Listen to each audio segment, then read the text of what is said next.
The phone rang for the 10th time in 5 minutes. Ethan Caldwell didn't even glance at the screen. He knew it was Sarah, his assistant, with another urgent matter that couldn't wait. But standing there on the dusty country road, with the sun burning the back of his neck and the sweet scent of strawberries filling his lungs, he couldn't bring himself to move. The woman behind the small stand looked up from the berries she was arranging. She smiled, a simple smile free of ulterior motives, without the calculating glint Ethan knew all too well.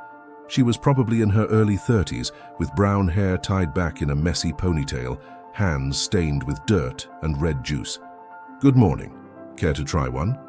Her voice carried the slow, easy drawl of rural California. Ethan didn't answer right away. He was lost in thought, wondering how he'd ended up here.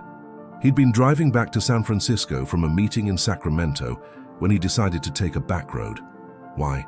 He didn't know. A whim. Something he never did. "They're sweet. Picked them this morning." She held out a small, perfect red strawberry. He took it. Their fingers brushed for a moment. Ethan felt something strange in his chest, like he'd forgotten how to breathe. He bit into the strawberry. The flavor burst in his mouth. Intense. Real. Wow. It was all he could manage. She laughed, a low, genuine chuckle. "Different from the ones at the grocery store, huh?" "Very different." Ethan looked around. The stand was simple. Weathered wooden planks propped on sawhorses, a blue tarp for shade, wicker baskets overflowing with strawberries of all sizes. Nearby, a water jug and a faded white plastic chair. "You sell here every day?" "Every day except Sunday." She went back to sorting the berries, separating the larger ones from the smaller. "I'm Lily. Lily Harper." "Ethan." He paused. He almost gave his full name, as he always did in introductions. Ethan Caldwell, CEO of Caldwell Enterprises. But something stopped him. "Nice to meet you, Ethan." Lily gathered some strawberries into a small bag. "Want a pound?" He nodded, still a bit dazed.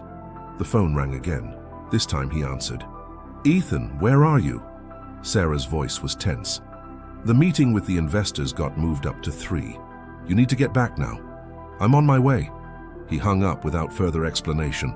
Lily was weighing the strawberries on a small, old-fashioned scale. $5. Ethan pulled a 20 from his pocket. "Keep the change." "No need." She tried to hand back the change. $15 is more than the berries are worth. "But I want you to have it. And I don't want to take it." Her tone sharpened. "I'm not a charity case, mister. So I'm here working, selling good product at a fair price." Ethan was speechless. No one ever refused his money, ever. People always took whatever he offered, always wanted more. He pocketed the bill and dug for coins. He found exactly $5. "That's better." Lily smiled again, but there was a new firmness in her eyes. In the car, heading back to San Francisco, Ethan couldn't stop thinking about her. The way she said, "I'm not a charity case," the strength in her voice, the way her smile faded when he tried to overpay. He ate the strawberries on the drive. Each one tasted like honesty. That was the strange word that came to mind. At the investor meeting, Ethan was distracted. He nodded at the right moments, asked the usual questions, closed a $300 million deal like it was routine. But his mind was on a dusty road, at a strawberry stand, in the brown eyes of a woman who didn't want his extra cash. "You okay?" Sarah asked after the investors left. "You seemed off during the pitch." "I'm fine. We closed the deal, didn't we?" "Yeah, but..." She hesitated. "You're never distracted in big meetings." Ethan didn't respond. Sarah was right. He was never distracted. Always present, always in control, always 3 steps ahead. But today was different. Today his head was full of strawberries. 3 days later, Ethan drove back to the country road. He made up an excuse about checking properties in the area. A lie. He just wanted to see Lily again. She was there at the same stand, in the same stained blue apron, sorting fresh strawberries. When she saw his car pull up, she didn't show surprise or excitement. She just kept working. "Good morning." Ethan approached, trying to sound casual. "Morning." Lily didn't look up from the berries. "Run out of strawberries already?" "Actually..." He searched for words. "I wanted more." "How much?" £2? She glanced at him, her gaze lingering as if trying to read something hidden. £2 is a lot for one person. I've got a big family. Another lie. Ethan lived alone in a 5,000 square foot penthouse in downtown San Francisco. Lily started sorting strawberries. Your wife likes strawberries. Not married. Girlfriend? Nope. She paused, hands still in the berries. So why £2? Ethan was stumped. He couldn't tell the truth, that he'd thought of her every day since they met, that he'd dreamed of the sweet smell of her stand, that he'd driven an hour and a half just to see her again. I really like strawberries. It was the best excuse he could muster. Lily smiled, a small smile that reached her eyes. All right, £2. As she weighed them, Ethan watched her hands. They were working hands, calloused at the fingertips, nails short and clean, hands that knew dirt, sun, rain. Completely different from his, too soft, always protected by gloves or expensive lotions. Where do these strawberries come from? He asked, just to keep the conversation going. My farm. It's small, a couple of acres. Got it from my dad. She tied the bag. $10. Ethan paid exactly this time. He didn't want that firm look again. Not yet. You only grow strawberries? Strawberries, lettuce, cherry tomatoes, small stuff. Lily sat in the plastic chair. And you? What do you do? The question caught him off guard. How to explain that he ran an empire of malls, hotels, and construction firms, that his decisions affected thousands of people, that his net worth had 9 zeros? Business. He kept it vague on purpose. What kind? All kinds. Lily laughed. Mysterious guy. And you? Always been a farmer. Since I was a kid. My dad taught me everything. Said the land never lies to you. Treat it right and it'll take care of you. Her voice softened, nostalgic. He passed 5 years ago. I'm sorry. Thanks. She looked at the horizon. He was a good man. Honest. Never owed anyone a dime. Ethan felt a strange pang. Guilt? Why? He didn't know her father, had nothing to do with her family's story. The phone rang again. Sarah. Always Sarah. Sorry. He answered quickly. Hey, Ethan, where are you? The bank meeting got moved up. They're arriving now. Damn. He glanced at Lily, who pretended not to hear the curse. I'm on my way. He hung up and pocketed the phone. Gotta go. Work. Sure. Lily stood. See you. Ethan hesitated. He wanted to say something but didn't know what. In the end, he just waved and got back in the car. On the road, eating strawberries and thinking of Lily, Ethan made a decision that didn't make sense. He'd come back next week, and the week after, and the one after that. He didn't know why. He just knew he had to. The third visit was different. It was drizzling, a light rain that soaked slowly. Lily was under the tarp, covering the strawberries with old dish towels. Bad weather for sales, Ethan remarked, stepping under the makeshift canopy. Bad weather for most things, she smiled. But you came anyway. I did. They stood side by side, listening to the rain patter on the blue tarp. The space was small. Ethan caught her scent. Simple, no designer perfume, just soap and wet earth. Can I ask you something? Lily broke the silence. Sure. Why do you keep coming back? The question he'd both expected and dreaded. He took a deep breath. I don't know. I like it here. The place? Everything. Lily looked at him, her gaze probing, like she was trying to see through him. You don't seem like you're from around here. I'm not. I'm from San Francisco. The city? Yeah. What neighborhood? Ethan hesitated. If he said Pacific Heights, she'd know exactly what kind of life he led. West Side? Not a complete lie. Technically, his penthouse was on the west side. That's far. She went back to sorting strawberries.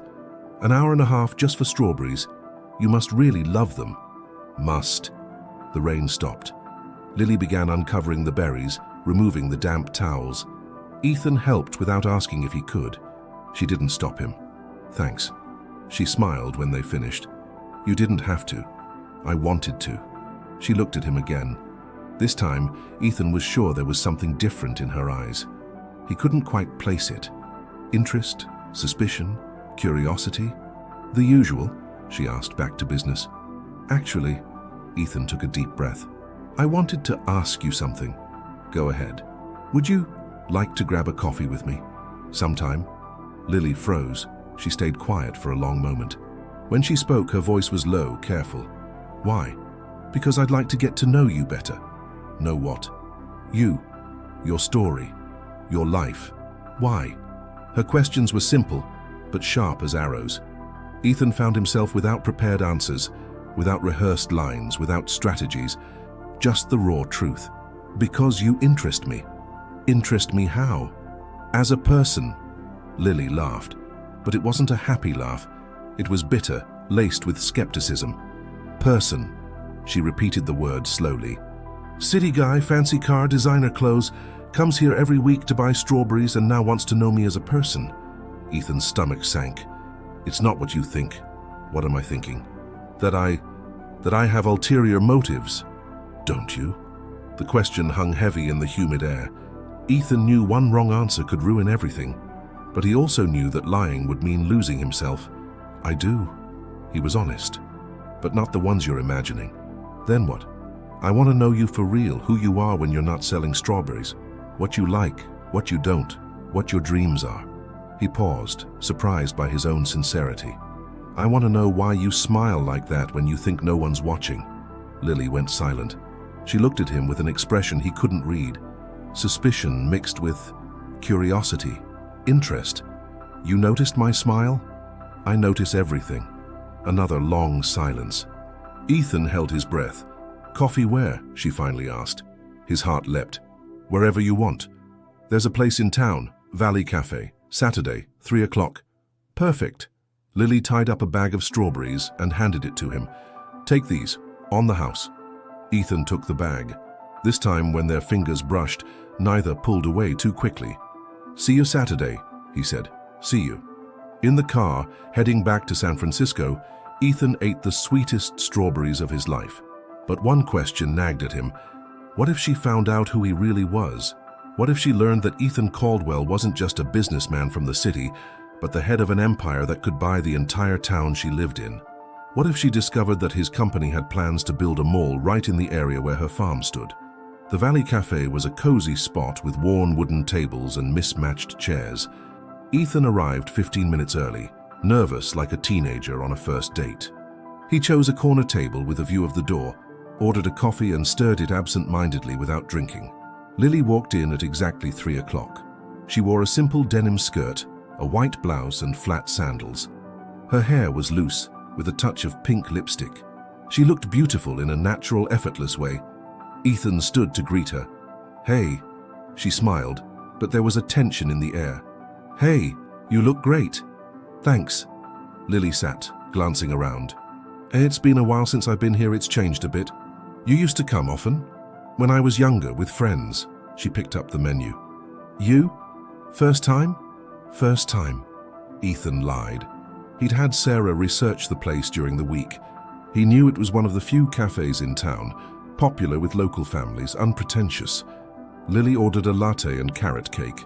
Ethan got the same, though he never ate cake in the afternoon. The waitress, a middle-aged woman, smiled at Lily. Lily, good to see you. How's the farm? Doing well, Mrs. Carter, always working. And your mom? She's good. Sends her regards. Give her a hug for me. When the waitress walked away, Ethan realized how integrated Lily was in this community. Everyone knew her, cared about her family. It was a small world where people looked out for each other. Small town, he commented, has its perks. Lily smiled. And its downsides too. What downsides? Everyone knows everyone. No secrets. She looked at him directly. For example, Mrs. Carter's probably already wondering who you are. What'll you tell her? Not sure yet. Lily propped her chin in her hand. You're still a mystery to me. The coffee arrived. Ethan tried the cake and was surprised by its homely, authentic flavor. When was the last time he'd eaten something like this? In the restaurants he frequented, everything was gourmet, sophisticated, expensive. But it never had the simple, honest taste of this cake. Like it? Lily asked, noticing his expression. A lot. It's different. Different how? Ethan paused, searching for words without sounding pretentious. Where I live, food's always fancy. Lots of ingredients, lots of technique, but sometimes it loses the original flavor. I get it. Lily stirred her coffee. You must go to some high-end places. Some. What kind of business do you do again? The question he dreaded. He took a deep breath. I manage some companies. Investments mostly. Must pay well. It keeps me going. Lily smiled, but there was a hint of irony. Your car's not the kind of someone who's just getting by. It's the kind of someone living large. Ethan felt his face flush. I've been working a long time. No need to justify it. She sipped her coffee. I'm just trying to figure out who you are. And who do you think I am? A rich guy from San Francisco who, for some reason, is interested in a simple, small-town woman. Lily was blunt. The question is, why? Her honesty disarmed him completely. He was used to games, insinuations, people saying one thing and meaning another. Lily went straight to the point. Because you're different from everyone I know. Different how? You're real. Real? Lily laughed, but it wasn't joyful. Everyone's real, Ethan. Not true. He leaned forward. Most people I know are always performing, always wanting something, always lying or pretending to be something they're not. And I'm not? No. How can you be sure? Ethan paused. How could he be sure? He'd only known Lily for 3 weeks, but there was a transparency in her he'd never seen before. Instinct. It was the most honest answer he could give. They talked for 2 hours. Ethan learned Lily had studied agriculture in college, but dropped out in her final year when her father got sick. She loved reading, old movies, and dreamed of traveling, but had never left California. Lily learned Ethan liked classical music, couldn't cook, and had lived alone for over a decade. But she noticed he dodged questions about work or family when they got too specific. Do you have parents? She asked, as it grew dark outside. I do. My mom's still in San Francisco. My dad passed 5 years ago. I'm sorry. Thanks. Ethan toyed with his empty cup. Were you close? You and your dad? Very. He taught me everything. Not just about farming, but about life. Lily's voice softened. He said life's like planting. You need patience, care every day, trust that things will grow in time. Wise man. He was. She looked out the window. And your dad? Were you close? Ethan hesitated. His relationship with his father was complicated. James Caldwell had been a tough man, building a business empire with an iron fist. He'd taught Ethan to be ruthless in business, to never show weakness, to always stay 3 steps ahead. Not really, he was honest. He was very focused on work, and he taught you to be the same? The question caught him off guard. What do you mean? Work obsessed, always busy, always in a rush. Ethan laughed, but it lacked joy. You know me pretty well for someone who just met me. It's not hard to see, Lily smiled. You check your phone every 5 minutes, even when you're trying not to. It was true. His phone had buzzed at least 20 times that afternoon.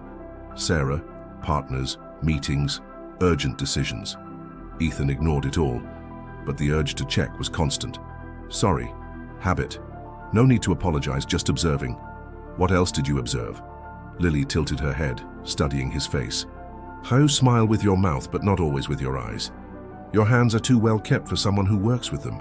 You talk little about your life, but notice every detail of mine. Ethan was speechless. No one had ever read him so clearly. And you? He countered. What can I observe about you? Whatever you want. You're guarded, but not out of malice, for protection. True, you're independent, but sometimes you feel lonely. Lily went quiet for a moment. Also true. And you're interested in me, but you're fighting it. Why? Because you're scared. Scared of what? Of getting hurt. Lily looked down. You're observant. And you're brave. I don't feel brave. But you are. Coming here was brave. When they left the cafe, it was dark. Ethan insisted on driving Lily home. She lived in a modest house with a low gate and a small garden, about 15 minutes from town. Thanks for the coffee, she said as he pulled up. Thanks for coming. They sat in the car, unsure how to say goodbye. Ethan wanted to kiss her, but wasn't sure if it was the right moment. Lily wanted to leave, but also didn't want the afternoon to end. Ethan, she broke the silence. Yeah? Can I ask you something? Sure. Be honest with me, always. I am. No, you're not. Lily looked him in the eye. You're hiding something. I don't know what, but you are. His heart raced. Why do you think that? Because I can tell when people are lying. She opened the car door. Everyone has secrets, Ethan. But if you want this to be something, you need to trust me. She got out before he could respond. Ethan watched her open the gate and enter the house. A light came on in the front window. On the drive back to San Francisco, Ethan called Sarah. It was Saturday night, but he knew she'd be working. She always was. Hey, Ethan, how'd the thing go? Sarah, I need you to do some research for me. What kind? On a person, Lily Harper. Lives in a town called... He glanced at a road sign. Pine Valley. What do you want to know? Everything. Family, background, financials. But be discreet. Can I ask why? Ethan hesitated. It's personal. Ethan, Sarah's voice turned concerned. How long have you known this person? A few weeks. And you're already digging into her? It's not digging. It's just getting to know her better. That's digging. Sarah, just do it. Fine, but can I give you some advice? Go ahead. If you like her, maybe talk to her instead of playing detective. Ethan hung up without responding. Sarah was right, but he needed to know who he was dealing with. He couldn't afford to be naive. He couldn't let his guard down completely. On Monday, Sarah handed him a 5-page report on Lily Harper. Ethan read it in his office on the 52nd floor of the Caldwell Enterprises building, with a panoramic view of San Francisco. Lily was 28, only child. Her father died of cancer 5 years ago, leaving behind bank debts. She took over the farm and paid everything off in 3 years. Never married. Dated a local guy for 2 years. Broke up 6 months ago. Reason? He wanted her to sell the farm and move to San Francisco. No debts, no addictions, no criminal record. They're model citizen, basically. But one piece of information at the end of the report made Ethan's throat tighten.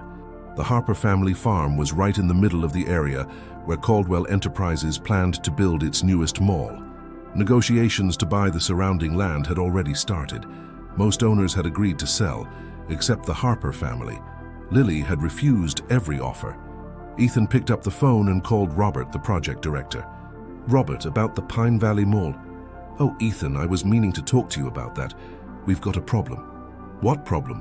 One owner's refusing to sell. Some woman named Lily Harper. We've offered double the market value, but she won't budge. And without her land, we can't build. Her property's right in the center of the site. Without it, the project's dead. Ethan went silent. Ethan, you there? Yeah, keep negotiating, but go easy. Go easy? Ethan, we're talking about a $200 million investment. If we don't get that land, I know, just take it slow. Ethan hung up and stared out the window. Below, San Francisco buzzed with life.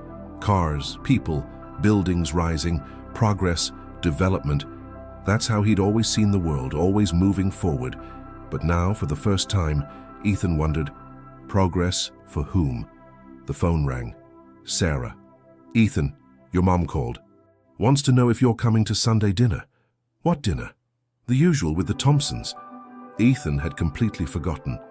Every first Sunday of the month, his mother hosted a dinner with the Thompson family, who owned a media conglomerate. Their daughter Emily had studied with Ethan at Harvard. Everyone expected them to marry someday. Tell her I'll be there. You sure? You've been different lately. Different how? I don't know. More distracted. More human. Ethan laughed. Is that good or bad? Honestly, I'm not sure. On Sunday, Ethan was at his mother's house in Pacific Heights. Margaret Caldwell had prepared an elegant dinner with imported flowers and silver tableware. The Thompsons arrived promptly at 8. Emily looked stunning as always. Perfectly styled blonde hair, designer dress, expensive heels. She talked about her recent trip to Paris, the art course she was taking, the charity gala she was organizing. Ethan listened but couldn't focus. He thought of Lily, her simplicity, the honesty in her eyes. He thought of the farm, the strawberries, her fight to keep it all going. Ethan, Emily touched his arm. You okay? I asked about your vacation plans. Sorry, work. Always working. She smiled. That's why you need someone to take care of you. During dinner, their parents discussed business, politics, investments. Ethan participated on autopilot, giving the expected responses. But his mind was in a modest house in Pine Valley. Ethan's been acting strange, his mother remarked after the Thompsons left. Don't you think, dear? Strange how? Distant, pensive. Margaret sat beside him on the couch. Is something going on? Ethan looked at his mother. She was elegant, intelligent, accustomed to luxury and power. How could he explain that he was in love with a woman who sold strawberries by the roadside? Mom, can I ask you something? Of course. Did you love Dad? The question caught Margaret off guard. What an odd question. But did you? Of course I did. How did you know? Margaret thought for a moment. Your father was a difficult man, you know. Tough, ambitious, sometimes even ruthless in business. But with me, he was different. Different how? Softer, more real. She smiled, lost in memories.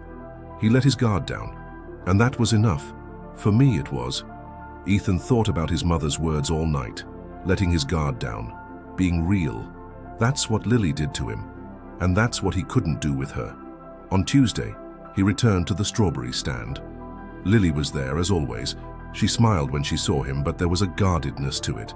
Hey, how was your weekend? Quiet. Yours? Working? Lily asked the usual. How much? But this time, Ethan didn't order strawberries. Actually, I came to make an invitation. What kind? Dinner. Tomorrow night. Somewhere special. Lily looked wary. What kind of special? A surprise. I don't like surprises. You'll like this one. How do you know? Ethan took a deep breath. It was now or never. Because I'm going to show you who I really am. Ethan took Lily to the finest restaurant in Sacramento. A sleek place with a city view and waiters who knew his name. She was uncomfortable from the moment they walked in, tugging at her simple dress and glancing around nervously. Ethan, this place must cost a fortune, she whispered as the maitre d' led them to the best table. Don't worry about it. How can I not? Look at me. Look at this place. She gestured subtly. I don't belong here. You belong wherever I am. The words slipped out unthinking. Lily looked at him, surprised. Ethan was surprised by his own honesty too. Dinner started awkwardly. Lily barely touched the appetizer, a carpaccio that cost more than she earned selling strawberries in 2 days. Ethan noticed her discomfort and regretted his choice of venue. Want to leave? He asked. No, you said you'd show me who you are. I'm waiting. Ethan took a deep breath. It was time for the truth. My full name is Ethan James Caldwell. Okay. Caldwell Enterprises. Lily stopped touching her food. Her face paled. What do you mean? I own Caldwell Enterprises. Malls, hotels, construction. Ethan, I know what you're thinking. You have no idea what I'm thinking. Let me explain. You lied to me. I didn't lie. I just didn't tell you everything. It's the same thing. She tossed her napkin on the table. You made a fool of me. Never, I'd never do that. Mysterious guy, vague business. Lily laughed bitterly. And I believed you were just some successful entrepreneur. I am that too. You're a millionaire, Ethan, maybe a billionaire, and She paused as if the words hurt to say. I'm just a small-town girl selling strawberries by the road. Don't talk about yourself like that. Why not? It's the truth. Lily stood. Thanks for dinner. And the lesson in humility. Lily, wait. She was already leaving. Ethan threw cash on the table and ran after her. He caught up in the parking lot. Please, let me explain. Explain what? She spun to face him, and Ethan saw tears in her eyes. That you had fun playing poor? That you thought it was amusing to see how the small-town girl reacted? That's not what happened. Then what was it? Ethan searched for words. How to explain that? For the first time in his life, he felt free. That with her, he could be just Ethan, without the weight of his last name, the expectations, the judgment. You made me feel normal. Normal? Lily laughed, incredulous. You lied to me to feel normal? I didn't lie, You just hid that you own half the country. Ethan went silent. She was right. He'd lied by omission. I'm sorry. It was all he could say. Sorry's not enough, Ethan. Lily wiped her eyes. You made me believe we were compatible, that we could have something. We can. No, we can't. She shook her head. You live in a world I can't even imagine. And I live in a world you're just visiting as a tourist. That's not true. It is. You go back to your $1 million penthouse, your business dinners, your king's life, and I go back to my farm, my simple house, my daily grind. Ethan wanted to say he'd give it all up, that none of it mattered if he had her, but the words wouldn't come. "Take me home," Lily said. The drive back was silent. When they pulled up to her house, Lily didn't get out right away. "Ethan? Yeah? You know about the mall?" His heart stopped. "What mall?" "The one your company wants to build here, on my land." Ethan closed his eyes. He was exposed. "How long have you known?" "Since the beginning. My neighbor told me some suits were measuring land in the area. I asked at City Hall, Caldwell Enterprises." "Why didn't you say anything?" "I was waiting for you to tell me." Lily looked at him directly. "But you weren't going to, were you?"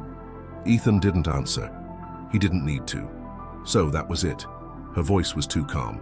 "You weren't interested in me, you were interested in my land." "No." "No?" She laughed without joy. "The heir to Caldwell Enterprises shows up out of nowhere at my stand, charms me, makes me feel special. And by coincidence, your company wants to buy my exact property. Lily, listen, how many zeros were you going to add to the offer once I fell for you? It's not like that." "Then what's it like?" Ethan took a deep breath. "I didn't know about the project when I met you. I found out after. And you didn't tell me because I knew you'd think exactly what you're thinking now. And you blame me?" "No, I understand you." Lily was silent for a long moment. "Ethan, yeah? If you really loved me, what would you do?" The question caught him off guard. "What do you mean? If I were the woman of your life, how would you handle this?" "I'd cancel the project." "You'd cancel a $200 million investment for a woman?" "For you, yes." Lily looked into his eyes, searching for lies. "Would you really?" "I would." "Then do it." "Lily, if you really love me, cancel the mall. Show me I'm more important than money." Ethan was speechless. Canceling the project meant losing $200 million, disappointing investors, laying off staff, breaking contracts. "It's complicated. It's either complicated or you love me." Lily opened the car door. "It can't be both." She got out and walked to her house without looking back. Ethan watched the light come on in her window. The next morning, Ethan called an emergency meeting with the entire board of Caldwell Enterprises. 12 men in suits filed into the conference room on the 52nd floor, all curious about the urgency. "Gentlemen, I've decided to cancel the Pine Valley Mall project." The silence was deafening. Robert, the project director, was the first to react. "Ethan, are you okay?" "I'm great. But canceling now, we've already sunk $15 million into feasibility studies." "I know. And the other investors?" "How do we explain this?" "We'll say we found technical issues." "What issues?" Robert pressed. Ethan didn't have an answer. He couldn't say he was in love with a woman who refused to sell her land. "Environmental concerns," he lied. Ethan, Charles Thompson, Emily's father and a major investor, spoke up. "This makes no sense. The project was cleared by all environmental agencies." New evidence came up. "What evidence?" "It doesn't matter now." Ethan slammed his fist on the table. "The decision's made." The men exchanged confused glances. Charles stood. "Ethan, can I speak with you privately?" When they were alone, Charles closed the door. "What's going on with you?" "Nothing. Nothing. You're canceling a $200 million project with no real justification. That's not nothing. It's a business decision." "No, it's not." Charles stepped closer. "This is emotional, and you know emotional decisions are dangerous in business." Ethan looked out the window. Below, San Francisco churned with activity. Cars, people, construction. The world kept moving, indifferent to his dilemmas. "Charles, have you ever considered I might be tired of making decisions based only on profit?" "No, because you're Ethan Caldwell, James Caldwell's son. You don't get tired, you conquer. What if I want to be different from my father?" Charles laughed. "Why? Your father built an empire. You should be proud." "My father died alone in a hospital, surrounded by money but no real love. He had your mother. He had a wife who respected him, not a woman who loved him." "Ethan, where's this coming from?" Ethan turned to Charles. "Do you love your wife?" "Of course I do." "How do you know?" "That's a strange question. Answer it." Charles sighed. "Because I feel complete with her. Because she makes me want to be a better man." The words hit Ethan like a punch. That's exactly what he felt for Lily. And if you had to choose between her and business? Ethan, answer. Charles was silent for a long moment. I'd choose her. Then you get it. You're in love. I am. With who? With a woman who doesn't care about my money, who makes me feel human again. Charles sat down. And she's tied to the mall. She owns the land we need. Damn. Yeah. She knows who you are. Found out yesterday. And? She told me to prove I love her more than money. Charles shook his head.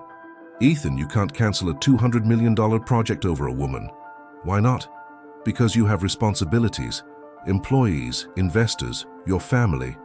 What if I walk away from it all? What? If I leave the company, let my mom run it, live a simpler life? Charles stared at him like he'd lost his mind. You're not serious. I am. Ethan, you're a Caldwell. It's in your blood. Maybe I don't want to be a Caldwell anymore. That Tuesday night, Ethan drove to Pine Valley. He didn't go to the strawberry stand. He went straight to Lily's house. She was watering her garden when he arrived. Hey, he said, stopping at the gate. Hey. She didn't stop watering.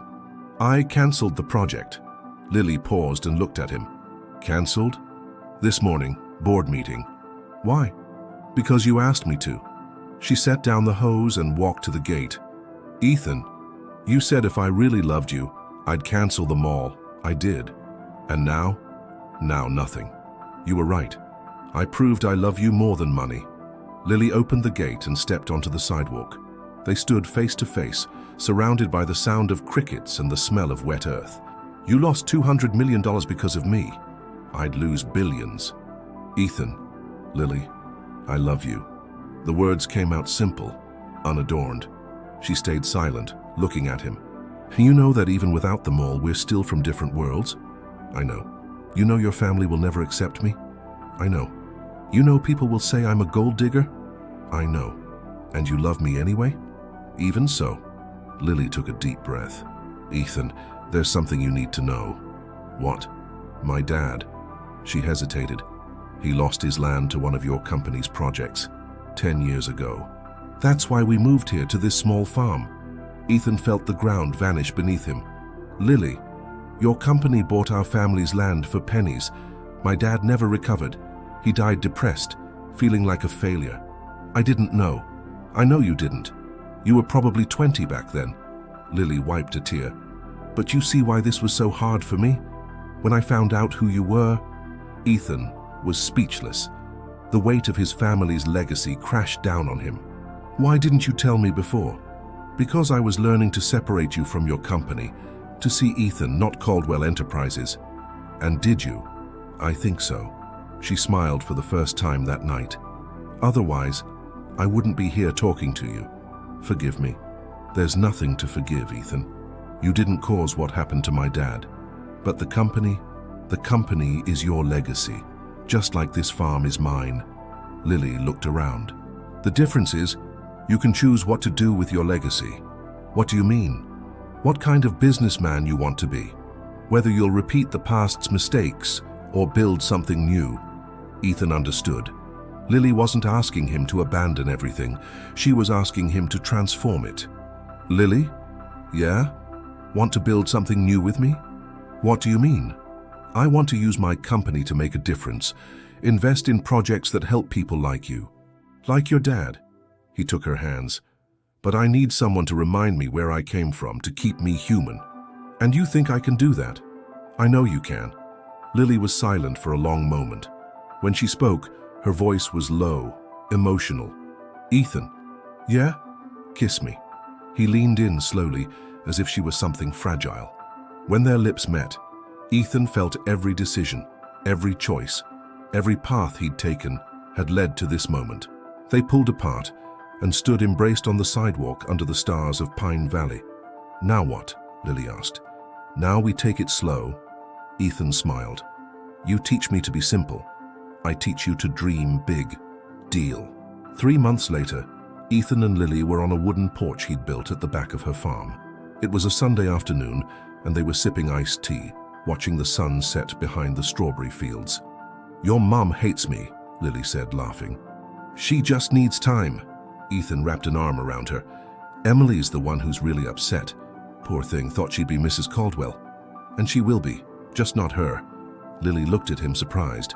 Ethan, relax, he laughed. Not a proposal yet, but it's an intention.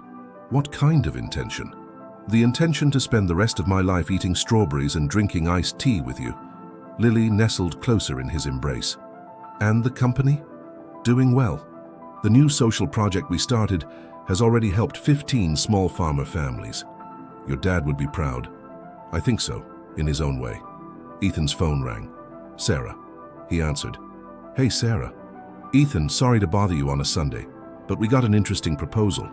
A group of European investors wants to learn about our sustainable business model. Schedule it for next week, but they're only in the States until Wednesday. Ethan looked at Lily, who was picking strawberries from a plant near the porch. Sarah? Yeah? Next week's fine. Some things are more important than money. All right, Ethan.